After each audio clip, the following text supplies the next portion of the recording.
Bonjour et bienvenue pour ce nouveau Café La Rep sur notre stand de la Digifoire de Pau. Notre invité Nicolas Patriarche, maire de Lens. Mais Nicolas, bonjour, si on vous a invité, c'est en tant que président de Pau Béarn Pyrénées Mobilité, le syndicat mixte des déplacements urbains de l'agglomération de Pau. Bonjour Bruno. On va commencer par Phébus. C'est vrai que Phébus, il y a un an, en septembre 2019, c'était la star de la foire de Pau physique, au cœur du parc des expos. Un an après, où en est-on ? Écoutez, nous on est très contents puisque le pari technologique qui était très important a été réussi. Les bus tournent, on les voit. La technologie hydrogène fonctionne plutôt bien, à tel point d'ailleurs que même les Coréens veulent lancer un tram à l'hydrogène qui est la quasi-copie au niveau du design de Phébus. Il y a quand même eu un petit retard à l'allumage au niveau de l'hydrogène. Alors, c'est pas un retard à l'allumage. En décembre, il a été inauguré, ils ont tourné. Il y a eu la période de confinement. On a dû arrêter la station qui n'était pas, elle, totalement opérationnelle. Donc, et les personnels qui s'en occupaient sont des Anglais, des Autrichiens, des Norvégiens. Tout le monde est reparti se confiner dans son pays, le temps de tout redémarrer en juillet. Et on a refait tourner. Entre-temps, à partir du mois de mai, avril-mai, on a fait venir effectivement de l'hydrogène par camion parce que la station ne fonctionnait pas. Et puis on a remis les Phébus en route et maintenant tout fonctionne. Maintenant tout fonctionne. Tout fonctionne. Sûr. Quand est-ce qu'elle sera réceptionnée officiellement ? Dans les jours qui viennent, dans les semaines qui viennent, tout le remplissage se passe bien. C'est un peu comme un système de station-service. Les Phébus le soir se garent et on les branche et ils se remplissent. On a 4 jours de stock de sécurité. Notre électrolyseur produit à partir de l'eau, de l'électricité. Je le dis, de l'électricité verte des Pyrénées qui est maintenant, je peux même vous dire le nom des barrages dont elle provient. Il y a un système d'IGP presque de l'électron. Et donc, nous, on est très, très, très heureux de la façon dont ça fonctionne. Une partie de l'électricité pour faire fonctionner cette station d'hydrogène devait provenir de stations photovoltaïques, de panneaux photovoltaïques.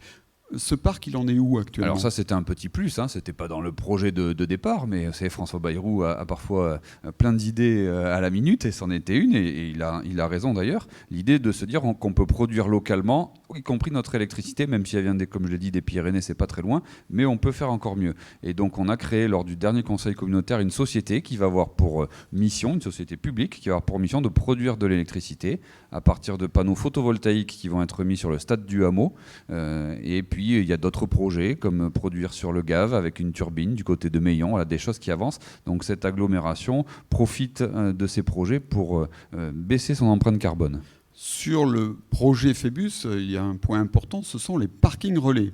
Alors là, il suffit d'y aller, les barrières sont levées. Quand est-ce que les parkings vont devenir... Alors je sais qu'ils sont gratuits pour les utilisateurs de Phébus, mais pour l'utilisateur qui ne prend pas Phébus, il devrait devenir payant à un moment. Évidemment, pour tous les usagers qui prendront juste pour un déplacement ou des abonnés qui prennent le bus et qui utilisent le parc relais, c'est totalement transparent, c'est gratuit. Les barrières sont juste là pour éviter les voitures ventouses, bien sûr, qui stationneraient là-dessus. On pourra, s'il y a de la place, venir se garer sur ces parkings-là sans prendre le bus, mais à ce moment-là, on devra payer, bien évidemment. Et donc, les barrières qui sont aujourd'hui baissées vont, dans les jours qui viennent aussi, être fermées. Il suffira de présenter en sortie à la borne son ticket de métro, son ticket de transport, son titre de transport, pour que les barrières se lèvent sans payer, bien évidemment. Donc ça, dans quelques jours, les parkings relais payants pour ceux qui n'utilisent pas le réseau Idélis. Et gratuit pour ceux qui prennent le bus. Plus largement, quelles sont les nouveautés du réseau Idélis ? Alors en juillet 2019, c'est vrai qu'on a beaucoup parlé de Phébus, mais en juillet 2019, on a lancé un nouveau réseau, un réseau y compris élargi avec une offre supplémentaire à coût constant. C'est-à-dire qu'on a pu faire 10% de kilomètres en plus à coût constant grâce aux efforts de gestion de l'entreprise, grâce à un travail fin. Et donc on a mis en place des nouveautés aussi très développées comme le transport à la demande dans les parties un peu moins denses, dans lesquelles on peut évidemment pas envoyer les bus faire des dizaines, des milliers de kilomètres à l'année à vide. Et donc on a d'autres systèmes pour rabattre depuis le domicile jusqu'aux lignes fortes. Donc ça fait partie des nouveautés. Parmi les nouveautés, il y a aussi la possibilité de payer avec son smartphone. Oui, avec un partenariat avec un syndicat régional, donc on s'est inséré dans cette technologie et aujourd'hui on peut, avec l'application Modalis à télécharger sur son téléphone, son smartphone, on peut effectivement acheter des titres de transport et valider dans le bus. Alors, l'année 2020 a été marquée par le Covid-19 avec une baisse de la fréquentation des bus, j'imagine. Est-ce que cette fréquentation remonte ou est-ce que les gens sont encore un peu frileux? Est-ce qu'ils ont un peu peur de prendre le bus avec le risque du virus? Au moment du confinement, on est tombé à 2% de voyages de notre clientèle habituelle. Avec Moins des de bus 98%. vides, Avec des bus vides, on en a enlevé plusieurs et on a bien évidemment réduit les fréquences puisque ça ne servait pas à grand-chose. Il n'y avait plus personne dans les bus. C'est remonté depuis le déconfinement, bien évidemment. Phébus a réussi à retomber sur ses niveaux d'avant Covid, d'avant confinement, d'avant la crise sanitaire. Par contre, sur l'ensemble du réseau, on est entre moins 15 et moins 18% de fréquentation. En plan national, c'est moins 25%, donc on est légèrement mieux, mais on voit bien qu'il y a une partie de clientèle qui ne revient pas. Je pense notamment aux seniors qui se déplacent moins ou qui ont peut-être un peu plus peur et ils font bien de prendre des précautions. Et donc on a une part un peu incompressible qu'on ne retrouve pas aujourd'hui dans les transports en commun. Toujours sur la question des bus, le serpent de mer de la gratuité des bus. Quelle est votre position, vous, pour l'agglomération de Pau? On a vu qu'ailleurs, ça marchait. Il y a des villes qui se lancent avec différentes situations. Cette question, elle est pas si simple qu'il n'y paraît. C'est pas manichéen, pour ou contre. C'est un peu plus compliqué que ça. Je dirais quand même de façon un peu provocatrice que ce transport public, il est financé par la puissance publique déjà à 84%. L'utilisateur, vous et moi, quand on le prend et on paye son ticket, ça représente 4 millions sur 27 millions d'euros de fonctionnement, 4 sur 27, c'est-à-dire 16%.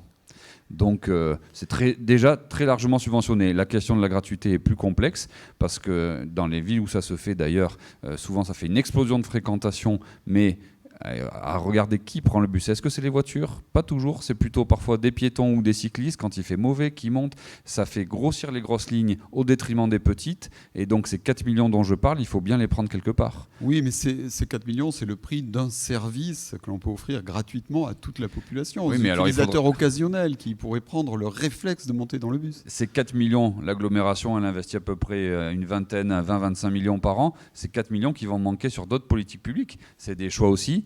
Vous croyez vraiment, Bruno, que le prix du ticket unitaire, 1 euro si on l'achète depuis son smartphone ou sur Internet, ou 1,20 € à bord, vous croyez vraiment que c'est le frein au déplacement urbain? J'en suis pas si sûr. Ça serait à tester peut-être. Bien sûr. On va parler plus largement d'un sujet d'actualité, puisque l'enquête publique sur le plan de déplacement urbain de l'agglomération est en cours. Quels sont les grands enjeux de ce PDU ? Alors les grands enjeux, c'est de prévoir les déplacements de demain, d'essayer de planifier, d'avoir donc une stratégie qui répond à la stratégie d'urbanisation de l'agglo d'ailleurs. Ce sont des documents qui sont liés. Comment demain les gens vont pouvoir se déplacer et se déplacer différemment. L'objectif étant bien sûr de faire baisser la part de la voiture. 75% des déplacements dans l'agglo paloise sont faits en voiture. Donc justement, la stratégie, c'est ça, c'est désengorger peut-être les entrées de ville qui sont engorgées aux heures de pointe, parfois certains secteurs du centre-ville, c'est ça ? Oui, moi je crois beaucoup en la solution de plusieurs modes de déplacement.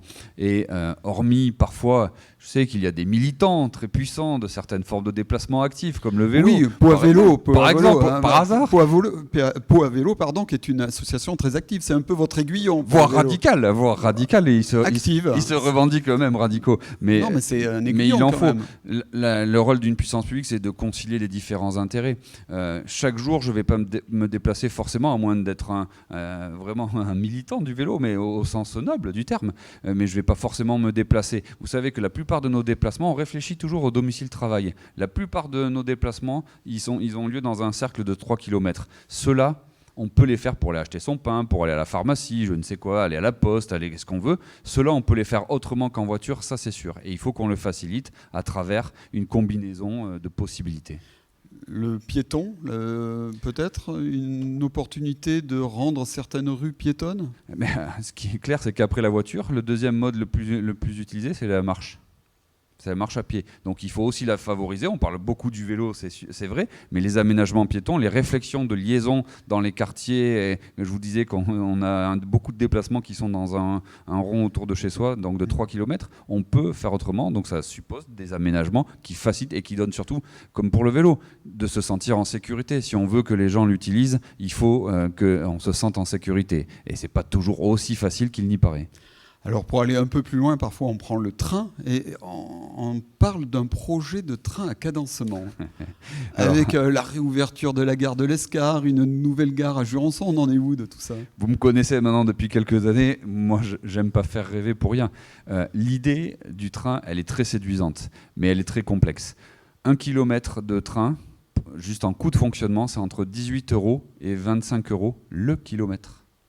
Donc ça suppose des investissements lourds, ça suppose des frais de fonctionnement lourds, et l'agglomération aujourd'hui n'a pas les moyens de faire fonctionner son propre service de train. Donc la clé du train, elle est dans des accords avec la région qui exploite les TER, qui fait rouler donc des trains de Bordeaux à Pau, de Bayonne à Pau, et donc elle, son intérêt, c'est de relier ces grandes villes entre elles, c'est pas de faire un omnibus. Donc on pourrait quand même imaginer, à des horaires de pointe notamment, le matin, le soir, pour les actifs, là aussi de mettre des gares, il y en a une qui pourrait être dessinée autour de l'Escar, une vers les Chaumes, entre Gand et Jurançon, avec des systèmes de parking relais là aussi, pour évidemment permettre à des gens de faire l'omnibus, le RER, le topo comme à Saint-Sébastien et compagnie. Je crois que c'est pas pour demain. Notre agglomération n'est pas assez dense. En fait, c'est ça la réalité. C'est qu'entre deux points, si vous faites du kilomètre à vide et que vous prenez pas grand monde, ça coûte trop cher. On a parlé du piéton, du vélo, de l'auto, du train et maintenant l'avion, parce que vous êtes également président du syndicat mixte de l'aéroport Pau-Pyrénées. J'ai cette grande chance en ce moment. Et là, oui, c'est un peu la cata, là. Air France qui se désengage.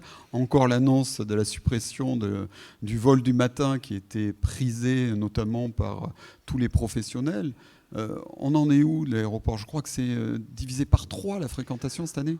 D'après d'autres, je rappelle, je préside le syndicat effectivement qui a confié la gestion à une entreprise privée qui est composée de la CCI et d'entreprises nationales comme la Caisse des dépôts et Transdev. On est effectivement, on va être à moins de 200 000. On était sur un aéroport à juste un peu en dessous de 600 000, mais on commençait déjà à avoir un certain tassement. Et donc ça a effectivement 3 fois moins sûrement en bilan voyageurs fin 2020. Ce qui s'est passé est majeur, tout le monde le sait, le secteur de l'aérien est certainement l'un des secteurs les plus impactés par cette crise sanitaire, et donc je crois que pour le coup, si beaucoup se sont posé la question du monde d'après le Covid, dans l'aéronautique et dans le transport aérien, il y aura un monde d'après. Vous parlez de l'avion du matin, très prisé pour faire quoi? Un aller-retour. Moi-même, ça m'est arrivé souvent, mais je le vois bien. Est-ce que aujourd'hui et demain, est-ce qu'on va continuer pour une réunion dans la journée à aller faire un aller-retour en avion, même en termes écologiques, c'est peut-être pas très souhaitable. Et il y a d'autres moyens aujourd'hui que sont la visioconférence, par exemple. Quel avenir alors pour l'aéroport? Mais c'est différent. Vous avez la capacité aujourd'hui. Donc le programme actuel, c'est 2 allers-retours Orly, 2 allers-retours Roissy, 2 allers-retours Lyon. Il y a quand même des possibilités, effectivement. Et vous me parlez de quel avenir? Mais si les grands comptes, si les grandes sociétés ne voyagent plus, parce que c'est ça qu'on voit aujourd'hui, on a des taux de remplissage dans les avions de 40 à 45%. Donc cette clientèle-là, elle n'est pas revenue. Est-ce que c'est durable? Est-ce que c'est structurel? Ou est-ce que c'est encore conjoncturel? Je n'en sais rien, personne ne le sait. Moi, je crois que c'est un peu plus, ça sera un peu plus la réalité des mois à venir, parce que les gens vont changer de comportement, de déplacement aussi. On a quand même un souci, notamment pour l'attrait touristique de la région. Moins d'avions, le service de train qui a une fiabilité toute relative. Comment faire? Moi, je ne suis pas aussi pessimiste que vous. D'abord, les annonces, on le sait, c'est national. Transavia, la société low cost d'Air France, va prendre le relais des vols intérieurs. Ça va être très rapidement le cas chez nos voisins de Biarritz. Ça va être le cas à Tarbes. Ça va être le cas chez nous un peu plus tard. C'est prévu pour l'été 2021, voire la rentrée 2021. Va permettre de faire baisser ce fameux prix du billet Pau-Paris. Là, on parle bien de la clientèle, du coup, tourisme, qui, elle, est à la recherche de prix. Et donc, pour ça, là, je pense que c'est plutôt une bonne nouvelle. parce que d'arriver à Pau à 7h du matin ou à 9h ou de partir à Paris dans ces mêmes tranches, ça ne change plus grand-chose pour le tourisme. Donc moi, je crois que l'avenir de l'aéroport, il existe. On en aura besoin parce qu'on est enclavé encore par le train. Quand tout va bien avec le train, c'est encore 4h30, hein, au mieux. Quand tout va bien. Mais donc l'aéroport en a besoin, on s'en passera pas. Seulement, on va changer de modèle. On aura un aéroport qui, structurellement, coûtera peut-être un peu plus d'argent au territoire au sens large. La tentation de faire venir d'autres compagnies low cost ou pas ? Quand on peut, avant tout ce drame du Covid, on allait signer un accord avec Iberia, avec une filiale, Air Nostrum, pour faire un Madrid de Pau, un Pau-Madrid. On était là donc sur des destinations. J'étais preneur là. Et oui, pour aller voir du foot peut-être, entre autres. Mais effectivement, il y avait beaucoup de monde qui était intéressé. Malheureusement, tout a été balayé. La société n'a pas souhaité aller au bout, nous non plus, au regard des incertitudes. Mais bien évidemment, si on peut développer des choses. Alors je sais, il y a aussi le vieux serpent de mer, un deuxième serpent de mer sur Tarbes. J'allais vous en reparler. Devant vos questions, alors je vous laisse poser. Non, mais c'est vrai que cette concurrence avec l'aéroport de Tarbes, est-ce qu'elle a encore un sens aujourd'hui ? Alors d'abord, elle est là. Oui. C'est un fait. Elle est historique. On peut penser, vous n'étiez pas né presque, moi non plus. Malheureusement, je tenais. Je voulais vous faire un compliment. Mais la vérité aurait peut-être été de faire un aéroport entre les deux. La réalité, c'est qu'on est dans deux régions administratives différentes, que la France reste quand même assez arc-boutée sur ses découpages administratifs. Ils sont là. On peut essayer de trouver des synergies, mais il ne faut pas en attendre non plus des miracles, parce qu'il y a des coûts constants. Qu'on ait 10 passagers ou 150 000, c'est les coûts de sécurité, les coûts. Donc on peut peut-être essayer de travailler à des complémentarités. C'est un peu difficile quand les modes de gestion ne sont pas les mêmes et quand les régions administratives ne sont pas les mêmes non plus. Bon, la dernière question sera un peu plus légère. Donc là, c'est au maire de Lens que je vais parler. Le plus beau des mandats. Vous avez repris la saison culturelle récemment avec un concert de Natacha Atlas. Et quel est le prochain concert que vous allez nous annoncer pour nous inviter à découvrir la médiathèque James Chambaud ou redécouvrir pour ceux qui ont l'habitude d'y aller? D'abord, vous dire que c'est un peu culotté de maintenir une saison culturelle pour un maire, ça pose beaucoup de questions.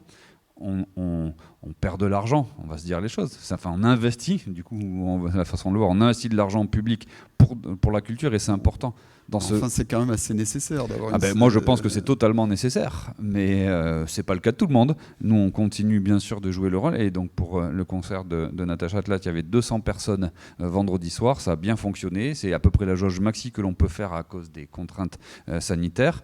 Le prochain, il y en a un demain pour les scolaires. C'est sympa. Celui que j'ai envie de vous donner, c'est le 11 novembre à 17h, un concert des WAKids, un concert très familial, très marrant. C'est à l'image de notre saison qui est très éclectique, avec des choses très sérieuses, un peu plus légères. Là, je vous invite à aller voir les WAKids en famille. Vous allez passer un bon moment le 11 novembre. Merci beaucoup, Nicolas Patriarche. Merci beaucoup de votre fidélité. Et à demain pour un nouveau Café La Rep sur le stand de la Digifoire de Pau. Merci.